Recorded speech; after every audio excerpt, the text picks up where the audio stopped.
अस्सलाम वालेकुम ख़वातीनो हज़रात, मैं हूं मिर्ज़ा उस्मान बेग। उम्मीद करता हूं आप लोग खैर आफ़ियत से होंगे। एक नई वीडियो में आपको खुशामदीद कहते हैं। आज कॉमेडी के बादशाह उमर शरीफ साहब की बरसी है।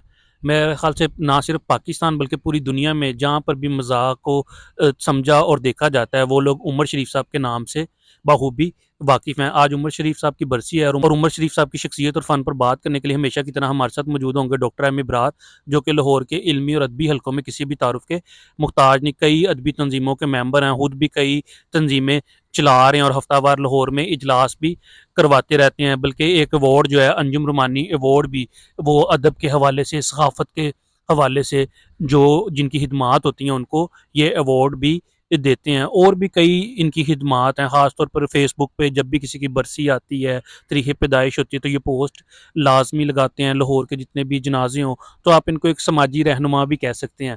तो डॉक्टर साहब से जानते हैं उमर शरीफ की शख्सियत और फ़न के बारे में। अस्सलाम वालेकुम डॉक्टर साहब। वालेकुम सलाम जी। क्या हाल चाल है डॉक्टर साहब? जी अल्लाह की रहमत। डॉक्टर साहब, बकरा किस्तों पर मेरे हाथ हाँ। से कौन सा वो शख्स होगा जो सीडी पे, मतलब जब सीडी का ज़माना था, कैसेट का ज़माना था, तो वो मेरे हाथ से बाहर के ममालिक में लोग फरमाइश करके मंगवाया करते थे कि क्या चीज़ लेके आए, तो कहते थे यार ये जो स्टेज प्ले हैं इनके, उमर शरीफ साहब के, मोइन अख्तर के, इनका वो प्ले लेके आए। तो आज उमर शरीफ साहब की बरसी है, आप मेरे नाज़रीन को उमर शरीफ साहब के बारे में क्या बताएंगे?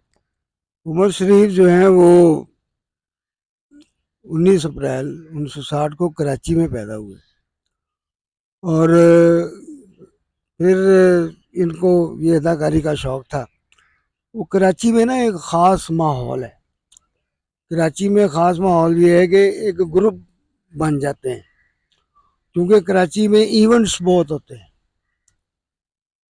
कराची में कंपनीज बहुत ज़्यादा हैं। कराची में जो है वो कारोबारी लोग बहुत ज़्यादा हैं। कराची में जो है वो क्या है, वो कराची उस वक्त रोशनियों का शहर कहलाता था, कराची एक्टिविटीज़ का शहर कहलाता था। तो वहाँ पर अपॉर्चुनिटी ये बड़ी होती थी कि वहाँ पर जो है वो वन मैन जो है एक म्यूज़िशियन को या एक गुलूकार को जब वो कोई इवेंट पकड़ता था, तो उसको जो है वो ज़रूरत होती थी बीच में जो इंटरवल है, अगर दो गाने आपने गाए हैं तो बीच में आपने एक इंटरवल लेना है, तो उस इंटरवल में एक कॉमेडियन जो है उसको फिट किया जाता था।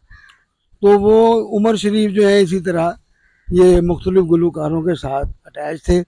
वो एक कॉमेडियन के तौर पर जो है वो इन इवेंट्स में अपनी परफॉर्मेंस दिया करते थे। इन्हें मिमिक्री बड़ी अच्छी आती थी, ये नकलें बड़ी अच्छी उतारते थे। फिर इनके पास लतीफ़े बड़े अच्छे थे। फिर वहाँ पर जो है वो हमारी जो कराची में मेमन बरादरी है, मेमन बरादरी को इन्होंने बड़ा स्टडी किया हुआ था।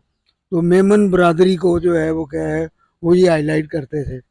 इनकी खूबी ये थी कि जो लोग सामने बैठे होते थे उनकी ये नकलें उतारते थे। जिस तरह आप ज़ेबा मोहम्मद अली जो है, मोहम्मद अली साहब की जो नकलें हैं वो मोहम्मद अली के सामने उतारी हैं।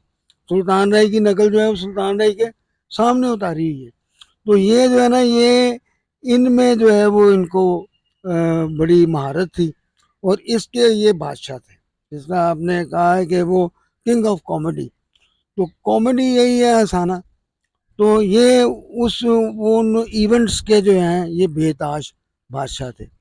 और ये इनकी बड़ी ख्वाहिश थी कि ये किसी तरह टेलीविज़न पे आएँ, क्योंकि उससे पहले मोइन अख्तर जो है वो अपना एक मकाम बना चुके थे। अब मोइन अख्तर के होते हुए जो है वो किसी दूसरे का आना जो है वो बड़ा मुश्किल था।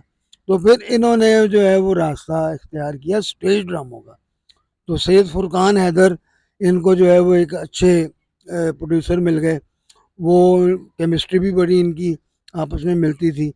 तो हमारे पाकिस्तान में 2 ऐसे अदाकार हुए हैं कि आप जो है वो बस उनको एक सिचुएशन बता दें और वो उस सिचुएशन पर जो है वो मुख्तलिफ अपने साथी अदाकारों के साथ जो है घंटा घंटा तक खेल सकते हैं। उसमें एक उमर शरीफ और दूसरे अमानुल्लाह।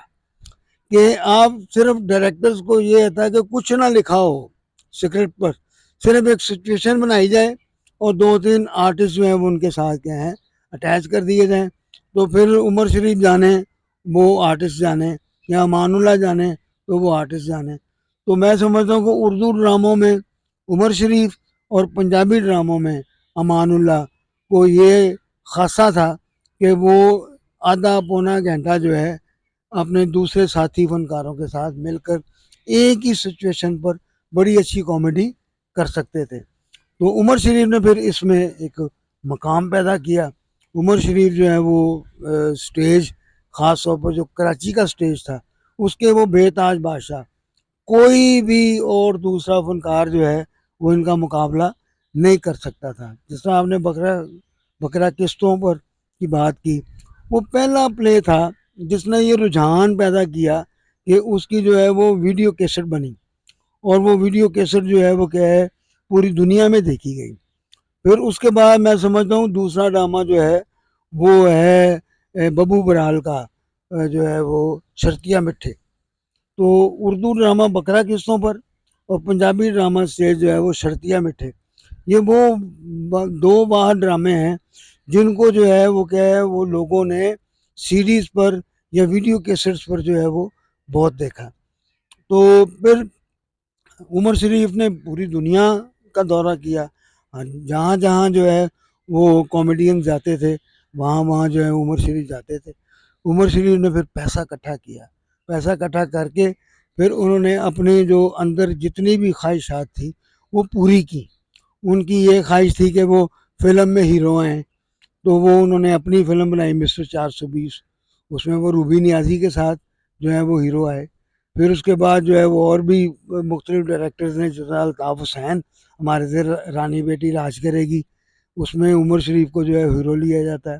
फिर परवेज़ कलीम साहब की एक फ़िल्म थी बुत शिकन, उसमें एक बड़ा अहम किरदार जो है वो उमर शरीफ ने अदा किया। फिर उमर शरीफ जो है वो यहाँ जो लाहौर में जो था, शम्मा स्टॉक पे। जो ड्रामा की जो वल्गैरिटी थी, उससे बड़े नाला थे कि यार ये कहानी कहाँ गई, कॉमेडी कहाँ गई, ये जूमानी फिक्रे जो हैं वो नहीं होने चाहिए। तो फिर उन्होंने जब अफजाल अहमद ने सबसे पहले प्राइवेट थिएटर बनाया, अफजाल अहमद की भी यही सोच थी कि मकसदी ड्रामे होने चाहिए। और अफजाल अहमद ने जितने मकसदी ड्रामे अफजाल अहमद ने तमासील में करवाए, ठीक है, फिर उसके बाद सोहेल अहमद ने वो काम जो है वो जारी रखा, उसकी कोई दूसरी मिसाल नहीं है।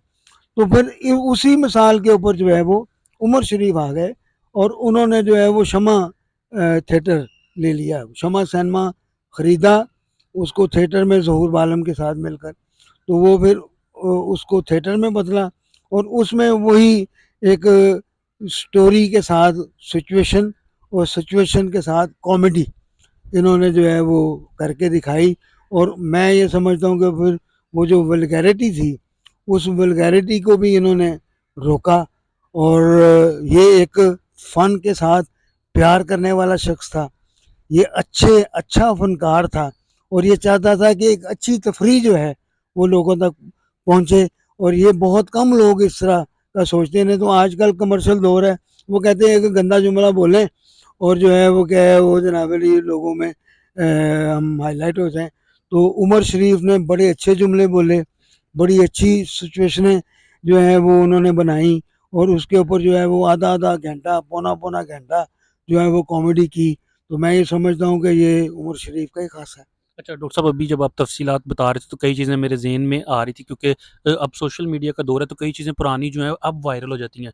तो स्टैंड अप कॉमेडी के हाँ, बादशाह चलो। आप कह सकते हैं, जैसे इन्होंने ज़ी टीवी इंडिया का जो एक अवार्ड था बड़ा, उधर वो मेरे ज़हन में आ रहा, वो अभी चंद दिनों पहले वीडियो वायरल हुई। फिर इसी तरह शेर रशीद साहब जब ये सकाफ़त के वज़ीर थे तो तब उधर नेशनल इस्लामाबाद में एक अवार्ड फंक्शन हुआ, तो उसके अंदर इन्होंने बड़ी अच्छी हॉकी टीम के हवाले से और बड़ी वो गुफ्तगू की कि वो भागते हैं तो गोल करने नहीं देते। हाँ जी, हाँ जी। कहना वो तुम गोल इधर क्यों कर रहे हो अपनी तरफ, कहना उधर करने नहीं देते। उधर इस करने तरह नहीं करके बड़े वो उनके जुमले मारूफ थे। फिर आजकल एक कॉमेडी में बहुत मारूफ बड़ा नाम है कपिल शर्मा। तो देते। वो जो कपिल शर्मा जो पहला चैलेंज जीते थे इंडिया में, उसके जो जजेस थे उनमें जो थे वो उमर शरीफ साहब थे, शामिल थे। फिर इस तरह अपना उमर शरीफ शो करते रहे और कई मतलब बातें, और वही बात जो आप और मैं अक्सर किया करते हैं कि ये वो शख्सियात हैं जिनके ऊपर कई वीडियोस भी बनाई जाएं तो कम में इनका काम जो है वो इतना ज़्यादा है। और वो फिर जो आप बात करते हैं, इन लोगों की जो पहचान है वो इनका काम है। तो डॉक्टर साहब मैं चाहूँगा आखिर में आप कोई भी मैसेज, कोई बात करना चाहें। आप देखेंगे जब प्राइवेट चैनल शुरू होते हैं, प्राइवेट चैनल में जो है वो जो हाईलाइट होता है वो जियो होता है। तो जियो वालों ने इनका शो करवाया और इन्होंने फिर क्या किया, इन्होंने जियो वालों से लड़कर उन्होंने कहा जी फॉर्मेट इस तरह होगा कि मेरे साथ एक पुराना आर्टिस्ट बैठेगा और एक नया आर्टिस्ट बैठेगा, ठीक है, यानी माजी की भी बात होगी और हाल की भी बात होगी। फिर हम ये माजी और हाल को जोड़कर तो मुस्तकबिल की बात करेंगे। आप देखेंगे इस बंदे का दिमाग कितना चलता था और इसके पास आइडियाज कितने थे। तो आप देखेंगे इसने, इस बंदे ने जो है वो कराची में ज़िया मोहिउद्दीन और मोइन अख्तर के होते हुए अगर ये मकाम बनाता है तो लाजमी बात है कि इसके अंदर जो है वो कोई ना कोई टैलेंट था और उस टैलेंट ने जो है वो इसको ज़िंदा रखा। तो मैं ये बात हर जगह कहता हूँ कि फनकार तो मिट्टी का बना हुआ है, लेकिन फ़न रूह का नाम है। मिट्टी तो फना हो जानी है, मिट्टी ने मिट्टी में मिल जाना है, लेकिन फ़न ने जो है, जो रूह ने जो है, वो हमेशा जो है वो फैलना है, आगे बढ़ना है और ज़िंदा रहना है। बहुत शुक्रिया डॉक्टर साहब। जी आपका बहुत शुक्रिया और हमारी दुआ है कि अल्लाह ताला उनको जन्नतुल फिरदौस में आला मकाम दे। वो एक कर्ब में अपनी बेटी के दुख में थे और बेटी के दुख में वो इस दुनिया से गए।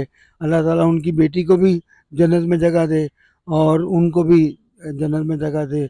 2 अक्टूबर 2021 को वो इस जहान फ़ानी से रुखसत हुए और बड़ी दुआएं उनके लिए। बिल्कुल, मैं भी अपने नाज़रीन से बल्कि रिक्वेस्ट करूँगा कि आप उमर शरीफ साहब के लिए ख़ुसूसी तौर पर दुआए मग़फ़िरत लाज़मी करें। लाखों चेहरों पर कह लें वो मुस्कुराहटें बखेरते थे, उनके स्टेज पे आने से कह लें लोग जो थे वो खुश हो जाते थे, मुस्कुराहटें जो थी वो चेहरों पर आ जाया करती थी। उमर शरीफ साहब की जो आखिरी आरामगाह है वो हज़रत अब्दुल्ला शाह गाज़ी के मज़ार के करीब ही जो अहाता है, आमिर लियाकत हुसैन का भी एक फैमिली खाता है, उसके जो बाहर है इनकी आखिरी आरामगाह वाक़या। आज की वीडियो आपको कैसी लगी कमेंट सेक्शन में हमें अपनी कीमती राय से लाज़मी आगाह कीजिएगा। अपने मेज़बान मिर्ज़ा उस्मान बेग और डॉक्टर अमी इब्रार को इजाज़त दीजिए। अल्लाह हाफ़िज़।